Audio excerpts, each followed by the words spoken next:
Buenas tardes, Gonzalo. Es un gusto tenerlo aquí en el estudio. Hola, Tufi, ¿cómo estás? Gonzalo, ¿qué ¿Todo tal? bien? Muy bien, gracias. Me hubiese gracias. gustado estar ahí, Gonzalo, pero tuve una charla con académicos argentinos que están interesados en la temática boliviana, en Mira, el balotaje. qué bueno. Y decían ellos que creían que los fenómenos económicos que se están dando en los dos países o los problemas eran similares, pero desde tu punto de vista, ¿cómo los ves? ¿Son muy distintos Argentina y Bolivia en este momento? Yo creo que sí, ¿no? Porque estás hablando de, simplemente si comparas el PIB, ¿no? El PIB boliviano es pues un décimo por ciento de lo que es el PIB argentino. Son realidades un poco diferentes, ¿no? Sí, sí. Ellos creían que el tema de crisis económica estaban similares por la inflación en Bolivia, pero no es el caso, Gonzalo. ¿Cómo está nuestra inflación? Un 1% ayer. ¿Cómo lo ves? Parecería que ¿se revierte o no se revierte? No, mira, la inflación, como tú sabes, está alrededor de, si la acumulada de julio a agosto está como en 18%, la inflación interanual está más del 23%, casi 24%. Estamos en un proceso inflacionario todavía bastante complejo. Si agarras la inflación de alimentos, por ejemplo, ha sido superior al 32% la anualizada. Entonces, todavía se está desarrollando la enfermedad de inflación en Bolivia y pues controlarla no va a ser muy sencillo porque la enfermedad no está tan desarrollada como en la Argentina estuvo en su momento, ¿no? Entonces, en el tema de la inflación es muy importante ver en qué momento la enfermedad te encuentras. Nosotros estamos comenzando, creo, y todavía tiene que ocurrir varias cosas para que la enfermedad pues desarrolle todo su potencial y la puedas atacar, ¿no? Sí, ayer también estábamos en un evento de Santa Cruz Económico con Fernando Subirana, con Jaime Dun y otros empresarios, y ahí Fernando Subirana dijo que estamos ya en un momento de estanflación, inclusive entrando a la recesión. ¿Estamos tan así, Gonzalo? Sí, no, ese es un fenómeno interesante y difícil que estamos viviendo, ¿no? Porque el crecimiento el año pasado ha sido 0.73%. Y este año yo creo que o estamos muy cercanos al 1% o inclusive puede ser que sea negativo. Así lo proyecta, por ejemplo, el Banco Mundial, el Fondo Monetario Internacional. Entonces, si tú tienes recesión y desempleo y al mismo tiempo inflación más elevada, llegas a este concepto de stagflación, que te pone en conflicto cómo atacarla, porque si quieres bajar la inflación, generas más recesión. Si quieres acabar con la recesión, generas más inflación. Entonces, estás ahí en un punto bastante complejo de administrar, porque las medidas de política económica están cruzadas. Unas te llevan a más inflación, si es que quieres acabar con la recesión, y si quieres acabar con la inflación, te lleva a más recesión. Entonces, el mundo es bien complicado en esa línea, ¿no? Sí, debes haber visto el informe del Banco Central de la semana, por supuesto, el tema de las reservas y lo que el Banco Central indica como un aumento de las reservas, pero sobre todo el foco en el oro, ¿no? Las reservas de oro. ¿Cómo estás viendo ese tema, Gonzalo? Mira, el tema de las reservas internacionales siempre hay que verlo en perspectiva histórica, ¿no es cierto? El 2014 Bolivia tenía 15,000 millones de dólares de reservas internacionales, casi la mitad del PIB de aquella época. Y eso ha bajado a 2,800, de los cuales 170 millones de dólares es dinero, cash, ¿no? Billetes, y el resto es oro. Y el oro que tenemos se ha valorizado. Antes la libra, la onza Troy estaba alrededor de 3,000 y poco, ahora está en 3,500. Entonces las reservas internacionales de Bolivia han subido, no porque tengamos una mayor cantidad de lingotes, ¿no es cierto?, que en realidad se han reducido. Teníamos 44, ahora tenemos 24. Sino porque el precio del oro ha subido y en términos de dinero tenemos aproximadamente 170. La situación de las reservas sigue siendo muy preocupante y tal vez lo más preocupante es el uso que éstas están teniendo, ¿no? Porque claro. ¿Qué nos digamos, hace 2 años nos dijeron que iban a vender el oro, pidieron permiso a la asamblea, teníamos 44 toneladas, 22 fueron autorizadas para venta, se las vendió las 22, también con la necesidad de recuperar ese oro comprándole en bolivianos a los cooperativistas mineros del oro.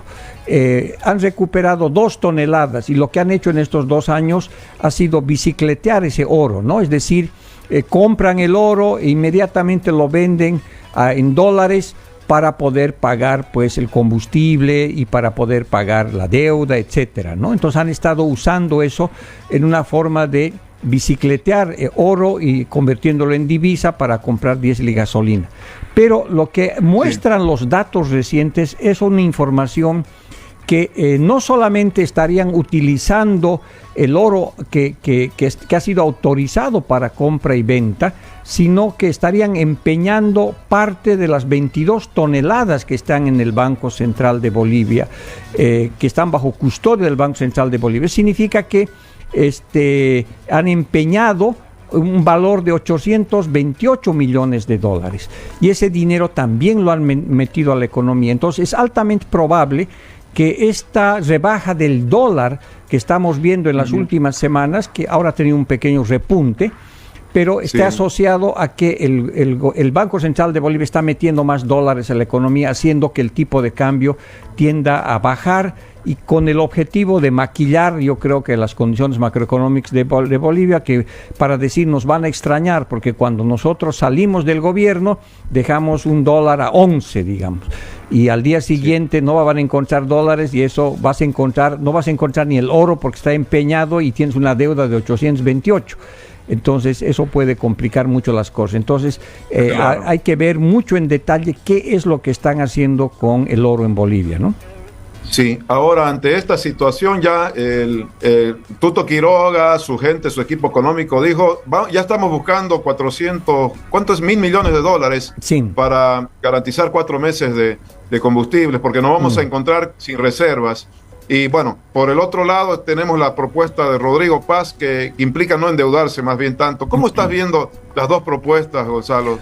Bueno, mira, evidentemente no solamente no va a haber reservas, sino vas a tener deudas en dólares, ¿no es cierto? Esta deuda, por ejemplo, de 828 millones de dólares, seguramente es muy a corto plazo porque lo has empeñado y tienes que recuperarlo y tienes que pagar los intereses y devolver 828 millones de dólares. También está la deuda que tiene el Banco Central con los bancos privados y los bancos privados con los depositantes privados, que es de 2.100 millones de dólares. Entonces, tú, cuando entras al gobierno te van a decir, oye, me tienes que devolver ese dinero porque además así está establecido en un acuerdo que se hizo y el Banco Central le dijo a los bancos, señores, los dólares se los voy a devolver en el 2026. Entonces, no solamente que no va a haber dólares, sino que vas a tener deudas en dólares importantísimas. También está la deuda flotante que se llama de yacimientos con los proveedores que nos andan dando de a poco el diésel y la gasolina y les vamos pagando de 50 en 60 millones y la deuda, mucha gente dice que está entre 400 y 500 millones de dólares. Entonces la situación es sumamente complicada, ¿no?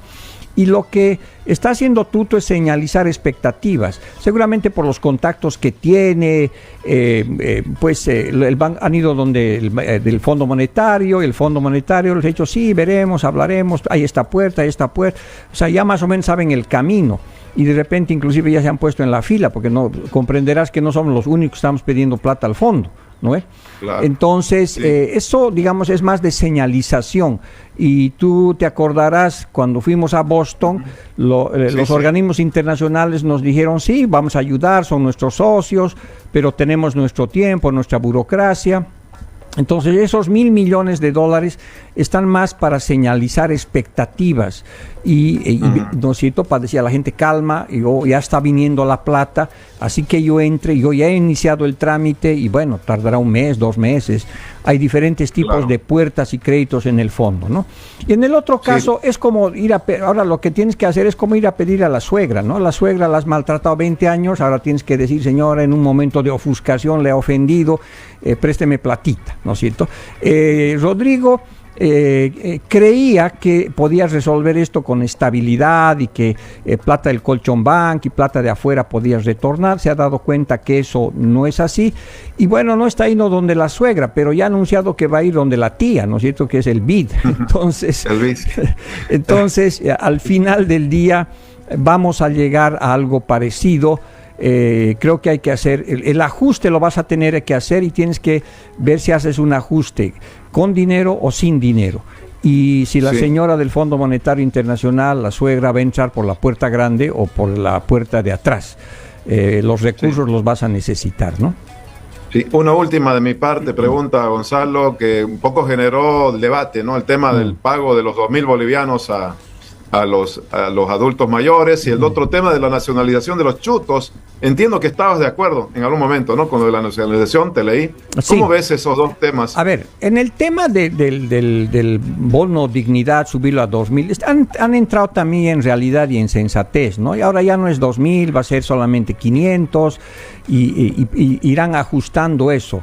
Lo que sí yo creo que yo estoy de acuerdo es que tú vas a hacer un nivel de ajuste macroeconómico bastante duro y va a haber ganadores y perdedores. Y tienes que compensar a los grupos perdedores y tienes que encontrar mecanismos para hacer eso. Hay mucha literatura de cómo hacer eso, hay varias ideas. Una de ellas, por supuesto, es ayudar a los más afectados, y en este caso podrían ser la gente que recibe la renta dignidad. Pero yo creo que ya han comenzado a afinar los lápices y ya no está 2.000, sino 500 y después tal vez más cerca de la elección van a decir, no, pues solo 300 y a futuro vamos a avanzar. Entonces yo creo que ya están entrando en cierta razón, ¿no? El calor político les hace decir a veces cosas que la aritmética no aguanta. En el caso de los chutos, ¿no es cierto? También por el otro lado que se oponía radicalmente, que era el caso de Tuta, ahora dice, no, pero que no sean los de contrabando, que no sean los que han entrado robados y demás cosas.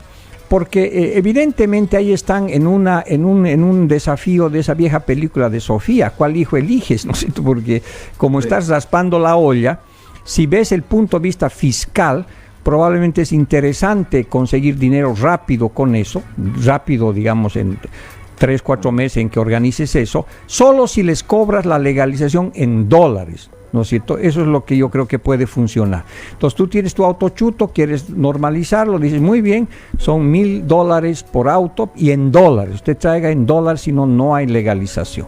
Y de esa manera pues puedes tener una recaudación en dólares que es muy importante, de unos 400-500 millones de dólares que por una sola vez. Ahora, esa es una señal pésima porque van a seguir trayendo chutos a futuro por la esperanza de que otra vez les nacionalicen, pero si tú ves la economía en los últimos 40 años, hemos estado nacionalizando y diciendo, por última vez vamos a nacionalizar, y después viene otra vez, ¿no es cierto? Y haces eso, y ese es un problema que tienes que resolverlo probablemente con el tipo de cambio, haciendo que traer autos de afuera sea muy caro, ¿no es cierto? Y bueno, claro, ¿no? Entonces probablemente la solución va a... Pero como estamos ahora con el agua cerca a la quijada, y hay una idea, hay la idea de que una motosierra está llegando a la altura de la rodilla, entonces comienzas a ver pues dólares por todo lado y se te olvida un poco el tema de que eso genera contrabando y demás problemas. La necesidad yo creo que tiene cara de hereje a veces, ¿no? Muy bien, Gonzalo, mucho gusto verte. Ya nos vamos a encontrar para conversar más a fondo y en forma personal. Gracias. Corona, yo hasta ahí le pregunto muchas a Gonzalo gracias. Si hay algo más. Juan Pablo tiene una pregunta a tu fin. Un gusto. Sí. Por favor, Gonzalo, hemos visto ya un poco el panorama nacional y me preguntaba también respecto al panorama internacional. Tengo la sensación que con los aranceles de Trump y el problema con la Fed y todo lo que está haciendo, está buscando también bajarle un poco el valor al dólar, porque ha habido una cierta inflación en Estados Unidos y probablemente para Estados Unidos sea muy caro mantener el valor del dólar.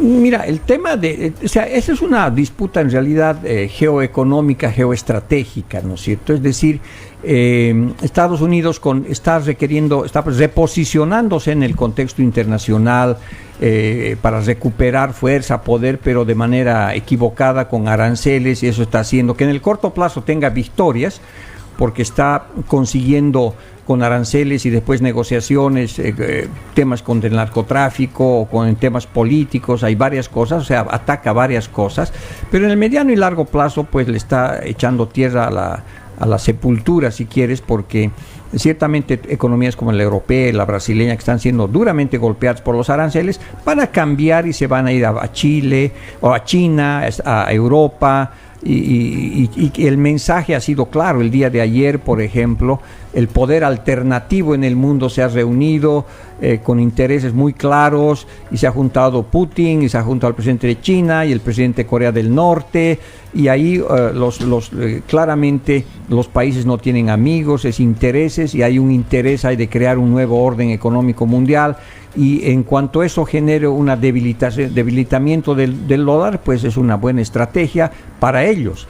Y Estados Unidos va perdiendo de alguna manera espacio, ¿no? Y eso repercute en un dólar cada vez más barato con relación al euro. Pero todavía el dólar sigue representando 80-85% del comercio mundial, las finanzas se hacen en dólares. Todavía esa transición va a tomar un tiempo, ¿no? Muy bien. Bien, muchas gracias, Gonzalo, por la cátedra que nos da cada vez que conversamos con él.